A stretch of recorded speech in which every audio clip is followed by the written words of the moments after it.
नमस्कार, मैं हूं आपके साथ आदित्य झा और आप देख रहे हैं एनडीटीवी की खास पेशकश उम्मीदवार का रिपोर्ट कार्ड।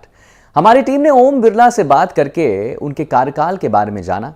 इसके साथ हमने क्षेत्र की जनता से भी बात की है और ये जानने की कोशिश की है कि नेताजी के काम के आधार पर जनता उन्हें कितने नंबर देती है और ऐसे कौन से काम हैं जो पूरे होने चाहिए। साथ ही जनता के इस बार कौन से मुद्दे रहेंगे और अपने वर्तमान सांसद से कितने खुश हैं लोग, क्या कहना है कोटा की जनता का, जानने के लिए देखते रहिए हमारा खास पेशकश जो है कार्यक्रम उम्मीदवार का रिपोर्ट कार्ड।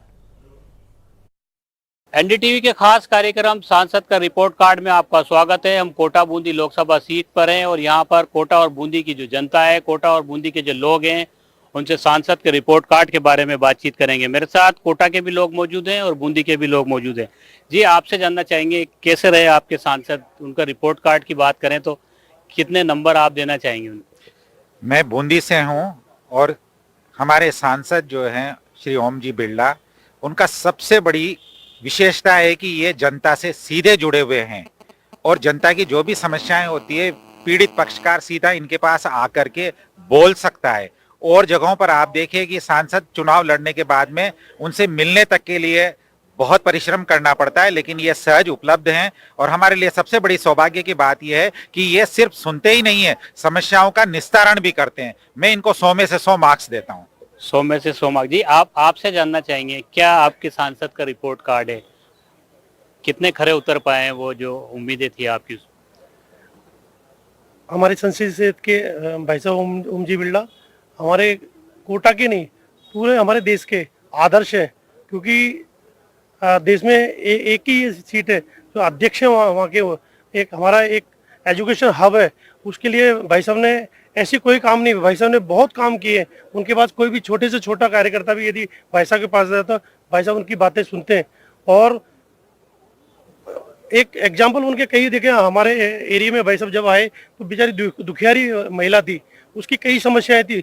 भाई साहब ने उसी समय तुरंत प्रभाव से आदेश दिया और उनका समस्याओं का निस्तारण उनका किया। तो भाई साहब को मैं नंबर पूरे 100 में से 100 देना चाहूँगा, क्योंकि उनके बहुत अच्छे व्यक्ति हैं और मिलनसार व्यक्ति हैं। तो हम चाहते हैं कि इस बार भी भाई साहब पिछली बार करीब 2.25 लाख वोटों से जीते थे, इस बार चाहते हैं कि भाई साहब पूरे 5 लाख वोटों से विजयी हो।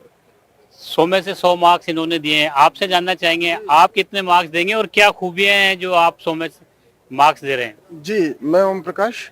माननीय ओम बिरला जी बहुत अच्छे प्रत्याशी रहे हैं और इन्होंने जो है जनता के सुख दुख में हमेशा शामिल रहे हैं ये, और लोकसभा का कार्यकाल भी इन्होंने बखूबी अच्छे से निभाया है।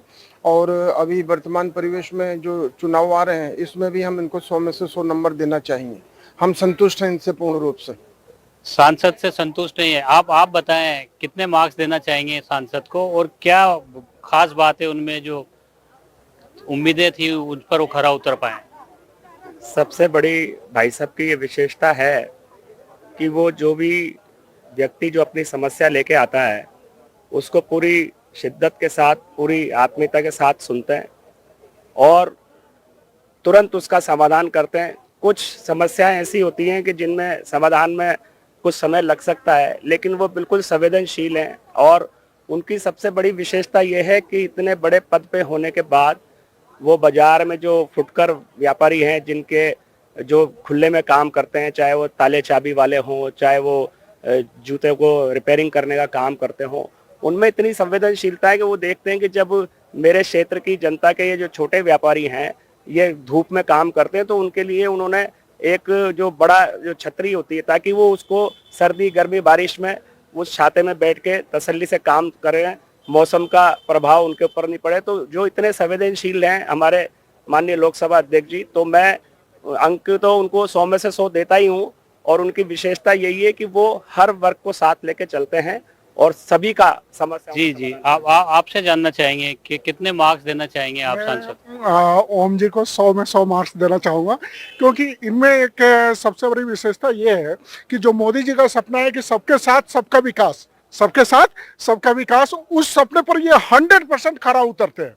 और भाई साहब को मैं करीब 20 सालों से जानता हूँ, 20-22 सालों का।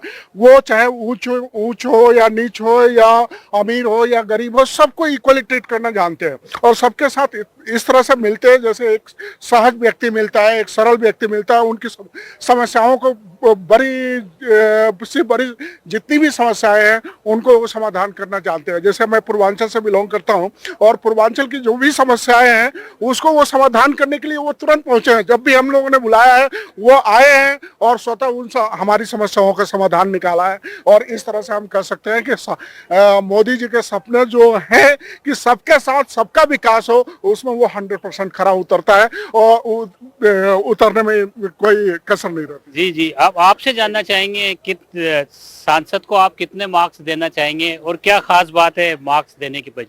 ये सांसद साहब को मार्क्स का तो कहीं सवाल ही नहीं उठता। ये मार्क्स की राजनीति से बहुत ऊपर है। जो व्यक्ति कोरोना के काल में खुद ही कोरोना के 3 बार ग्रसित हो गया, पूरा स्टाफ ग्रसित हो गया और इसलिए ग्रसित हो गया कि कोरोना काल में कोरोना वाले लोगों की सेवा में, चाहे राशन का कार्य हो चाहे अन्य कार्य हो, जनता के साथ ऐसा जुड़ाव किसी राजनेता का बहुत या तो मोदी जी का है या फिर बिरला जी का है। आप शायद आप कोटा से ही हैं तो मैं आपको एक बार बताना चाहूंगा कि लोग बाग आप देखते होंगे कि जन समुदाय जुड़ने का प्रयास करते हैं। क्यों? कि वो व्यक्ति से और प्रति व्यक्ति से नाम से परिचित हैं। एक ऐसा व्यक्ति जो लोकसभा अध्यक्ष होते हुए भी सामान्य से सामान्य जो जनता का व्यक्ति है वो एक बार अगर परिचय दे देता है तो उसको नाम से बुलाकर अपना नाम से कहते हैं, हाँ भाई मेरे साथ बैठ, आ बहन आओ बहन मेरे पास चाय साथ पी के जाना। तो ये सम्मान और मान सम्मान वही व्यक्ति दे सकते हैं और कोई सवाल ही, नंबरों का तो सवाल ही नहीं होता। अगर 1000 होते एक में से तो 1000 नंबर उनको मिल सकते हैं। और इसके अलावा एक पॉइंट और, जब पूरे हिंदुस्तान में कहीं कोरोना काल में ऑक्सीजन की किल्लत थी, अशोक गहलोत ने जोधपुर ऑक्सीजन भेज दी थी यहाँ की जगह जो यहाँ आ रही थी। उस ऑक्सीजन के लिए बात करके एक दिन में 3 ट्रेनें भेजने वाले, जनता की जान बचाने वाला यही व्यक्तित्व था। कुछ महिलाएं भी हमारे साथ है। जी, आपसे जानना चाहेंगे क्या कितने मार्क्स देना चाहेंगे आप सांसद को? देखिए, ओम बिरला जी भारतीय जनता पार्टी के कार्यकर्ता हैं और ये ऐसे कार्यकर्ता हैं जो जमीन से जुड़े हुए, जमीन से उठे हुए हैं। जो इंसान खुद जमीन पर बैठकर एक जमीन पर बैठे हुए इंसान को ऊपर उठाकर लाता है, उसके लिए मार्क्स या परसेंटेज की तो बात ही नहीं होती। ये इंसान, ये इस तरह के सांसद हैं जो 3 मोटो लेकर चलते हैं, कोई भूखा ना सोए, कोई बीमार ना रहे और कोई अशिक्षित ना रहे। तो आपको लगता है ऐसे किसी भी मनुष्य के लिए, वो सांसद की हम बात क्यों करें, वो एक आम कार्यकर्ता भी अगर है तो जो इंसान इस तरह का सोचता हो, ऐसी सोच रखता हो, उसके लिए कहाँ नंबरों की राजनीति में आप पढ़ रहे हैं? तो नंबरों की तो बात ही नहीं आती ओम बिरला जी के लिए। और जिस तरह से हम भी सारे जिस तरह से उनको कोटा में कार्य करते हुए देखते हैं, उनके लिए नंबरों की तो कहीं बात ही नहीं है। जी जी, आपसे जानना चाहिए क्या खास महिलाओं की अगर बात करें तो सांसद कितना खरा उतर पाए जो उम्मीदें महिलाओं ने की थी?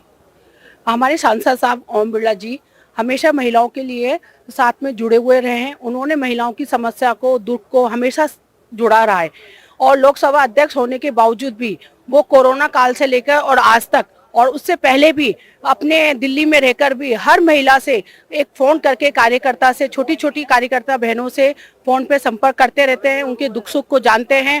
और मैं अभी बात कहूँ कि 3-4 साल पहले जब वो महिला कुपोषण से बीमार हो रही थी, बच्चे उनकी डेथ हो रही थी, तो उनकी पीड़ा को, दुख को समझते हुए उन्होंने एक बहुत बड़ा अभियान चलाया है कोटा में, कोटा बूंदी क्षेत्र में, जिसे सुपोषण किट अभियान के नाम से कोटा बूंदी में चलाया जा रहा है, जिसमें महिलाएं, आज मैं जाती हूँ दौरे पे, मैं महिला मोर्चा देहात हूँ, अध्यक्ष हूँ, और मैं जब महिलाओं से संपर्क करती हूँ, महिलाएं हमेशा बिरला जी को अपनी दुआएं देती हैं कि आज हमारे बच्चे इतने स्वस्थ हैं, आज हम इतने स्वस्थ हैं कि जो पीड़ा हम पहले उठा रहे थे वो आज पीड़ा से हम मुक्त कर दिया है बिरला जी ने। और बिरला जी को हम बहुत बहुत धन्यवाद देते हैं, जो कि बिरला जी हमारे दुख सुख को हमेशा समझते हैं। चाहे वो गरीब वर्ग की महिला है, उनका चाहे आँख का चश्मा बनवाना हो, चाहे ऑपरेशन कराना हो, चाहे उनको किसी भी पीड़ा से दुख समझते हैं तो उनको दूर करने में पहली तौर महिला पे ज्यादा ध्यान दिया जाता है। नंबर कितने देंगे 100 में से? भाई साहब के लिए नंबर के लिए कोई वो नहीं है, क्योंकि भाई साहब हमेशा हर क्षेत्र से जुड़ करके और अपना कार्य में और समाज के कार्य में, धार्मिक कार्यों में और राजनीतिक कार्यों से बहुत उसमें लगे रहते हैं। अपना समय ज्यादातर जनता के बीच में ही देते हैं। जी जी, आपसे भी जानना चाहेंगे क्या महिलाओं की उम्मीदें थी और कितना खरा उतर पाए सांसद? भाई साहब 101% खरा उतर पाए हैं। महिलाओं के लिए वो बहुत करते हैं। जैसे यहाँ कोटा बूंदी में उन्होंने जैसे चप्पल, गरीब झोपड़ियों में जाके गरीबों को चप्पल वगैरह, और वो चाहते वगैरह का भैया ने बताया ही था, छोटे छोटे जैसे ऋण देके महिलाओं ने अपनी छोटी छोटी जैसे शॉप डाली है, कोई साड़ी की, कोई चप्पल बनाने की मशीनें लगाई। जैसे हम गाँव में गए तो महिलाएं काफी उससे आत्मनिर्भर हो रही हैं, उनका आय का साधन भी बढ़ा है, बहुत खुश है महिलाएं। तो कोटा बूंदी के जो सांसद हैं ओम बिरला, उनके सामाजिक कार्यों को लेकर के जनता खासी प्रभावित है। जब हम बात कर रहे हैं सांसद के रिपोर्ट कार्ड की, तो उनके सामाजिक कार्यों की जो है सराहना की जा रही है। अब देखना होगा कि मतदान जो है लोकसभा स्पीकर ओम बिरला के पक्ष में जनता कितना करती है, और 4 जून को जो नतीजे आएंगे उसमें जीत का सेहरा जनता किसको पहनाती है। कोटा से सहयोगी हेमंत जोशी के साथ शाकिर अली, एनडीटीवी।